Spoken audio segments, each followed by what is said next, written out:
আজকে কাউকে আপনি কাঁদালেন, মনে মনে আনন্দ করলেন, কারোর ক্ষতি করলেন, কাউকে ঠকিয়ে দিলেন, মনে মনে ভাবছেন যে ঠিক হয়েছে, এটা হওয়াই তার উচিত ছিল, তাকে ঠকালাম।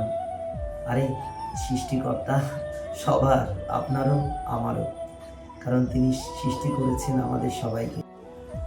আপনার জীবনে এমন একটা দিন আসবে না, সব কিছু কেড়ে নেবে আপনার কাছ থেকে, এই সৃষ্টিকর্তাই কেড়ে নেবে। কারণ আপনি একটা মানুষকে যতটা মনস্তাপ করিয়েছেন, তার 4 ডাবল আপনাকে মনস্তাপ করাবে। এটা কিন্তু অতি বাস্তব। নিজের জীবনকে পরীক্ষা করে দেখুন, কাউকে ঠকিয়ে, কারোর ক্ষতি করে, আনন্দ করে দেখুন না, আপনার জীবন কত সুন্দর হয়ে ওঠে।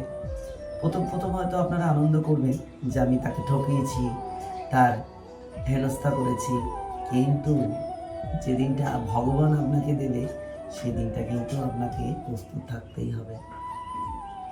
এটাই হলো বাস্তব।